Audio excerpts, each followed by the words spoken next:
Good day, everyone. Let me begin by introducing myself. I am Khorshed, speaking from Chittagong, Bangladesh. At the very outset, I would like to express my heartfelt gratitude for inviting me to speak on this auspicious occasion, World Indigenous Peoples Day 2023. And I thank UNESCO and Translation Commons for putting up this international symposium on the topic of indigenous community, focusing particularly on South and Southeast Asia. Let me admit in the very outset that I'm not an expert or an academic on this issue per se, but as a translator myself and a critique and a cultural activist, and also for the advantage of being a resident of Chittagong, a very nearby community from this Chittagong hill tracts, where most of the indigenous people live in Bangladesh, I generally take an interest on this issue, like indigenous people, their lifestyle, their culture, their language, literature, and also the state of translation of their literary works. Taking that advantage, I would like to say a few words about the topic I have selected tonight, which is the Chakma community, their language, literature, and its translation. Bangladesh has about 2 million indigenous people, both living on mountain areas, which is called Chittagong hill tracts, and also in the plain land of other parts of Bangladesh. And around 45 communities have been identified so far, with as much as 30 to 40 separate languages being spoken by them. Chakma is by far the largest community, with a population of nearly 300,000, and they have a language of their own, which has also a script, which is not very common in these indigenous languages. Most of them have their language they speak, but not many of them has a script of their own. The Chakma script is called Ojatara, and in terms of anthropological information, these community have migrated to Bangladesh, particularly in Chittagong hill tracts area, roughly around 400 years before, mostly from the adjacent Myanmar or the Burma and the other nearby regions, and they have embraced Buddhism as a religion.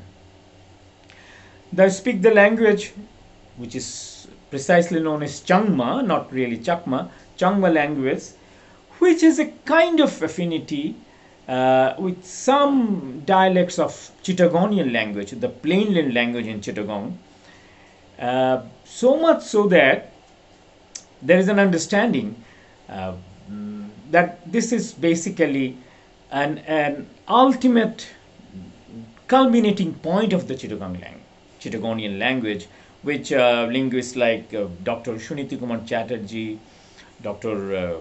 Shahidullah, they have also kind of agreed to this proposition, though this is not really entirely acceptable by the community, and there are some debates going on, but this proposition has some merits on it, because Chittagonian people can understand Changma language, and Chakma people can also understand that language.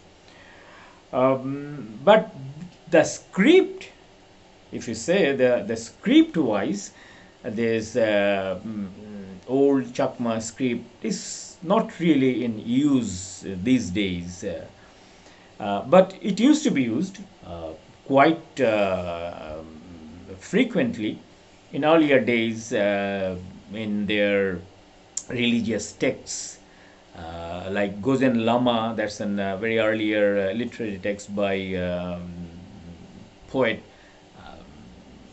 Shipcharan, and also those the cultural play called like Radhamon Dhanapadi. They used to be used by their indigenous healers community to write down their medicinal prescriptions and description of the plants. Genkuli, a community of wandering birds, uh, preaching love and songs of harmony. They used to use this language. Likewise, Ubu Giti and Uli Giti song writers and singers, and also in many other ancient texts, we find this script. But these days, honestly, we rarely see this script being used to express their literary acumen. What happens mostly, there are proliferation of Chakma literature, no doubt about it, poems and stories and songs, but most of them use either Bangla script or some even use Roman script to write those down, and then someone, either he or she, translates into Bengali, because they are also well conversant in Bengali language, or they collaborate with someone, Bengali speaking friends or a colleague, to translate that in Bengali. This is the predominant scene, and I can name quite a few texts in regards to this, like Kavita Chakma. She has a poetry collection book called Joli no Udhim Kittei. She has translated this both into Bangla and English in a single volume collection. In Bangla it calls Jole Udbona Kano, and English it's known as Why Mustn't I Flare Up? Similarly, another one, Shamari Chakma, she also did a wonderful job a few years back, like in 2018. She collected an oral history of the people, those lost their livelihood, their homes, their lands due to that great inundation which happened in around 62, 63 at the hydroelectric dam in Kaptai. And the whole community was wiped out, and they had to leave the country, made a great exodus to either Agartala or Mizoram or Arunachal, and Samari Chakma traveled to those faraway lands, collected that story, of course, in their own mother tongue, and she wrote it down in her own Changma language, translated a few of them in Bangla herself, and also a friend of her, like Naeem Mohaimin, based in New York, teaching at the Columbia University. He did some translation of it and presented it a few years back in a documentary film and a presentation in Chobi Mela in Dhaka. So this is the predominant picture, and same thing happens to many other writers like Mritika Chakma, Mukul Talok. They also write in Srigandhi Pankor. They also write in the original Chakma language. There's no doubt about it, but writes in Bangla script. And this is the reality that they have to go with a phenomenon called diaglossia, two language. It's a common scenario, and maybe these days is becoming triaglossia. They have to learn their own language, Chakma language, the Bangla language, and English.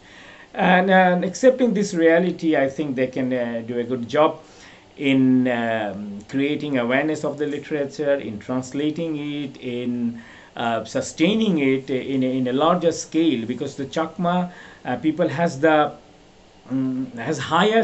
higher literacy rate than the average national rate of Bangladesh, and a lot of people are in overseas, and they are conversing in many other languages, including English and French and other languages, so they can do this translation. And in Bangladesh, I think we have the responsibility to make sure that their mother language is preserved, and we should provide, at least in the primary level, the education through their mother tongue. And this interactions between the mainstream community and the overseas community, and using technology, this digital technology. I think this translation should happen in a more in a vigorous way, and make their presence felt, both in terms of their existence, their influence in the society, and also in terms of their the asset of creative expression, language, and cultural output, and knowledge. And that's the way forward in terms of my humble opinion, observation. I think I'm getting slightly over the time allotted to me, so I better stop it here. And I thank once again everyone for giving me a patient hearing, and for inviting me to speak on this occasion. Thanks once again.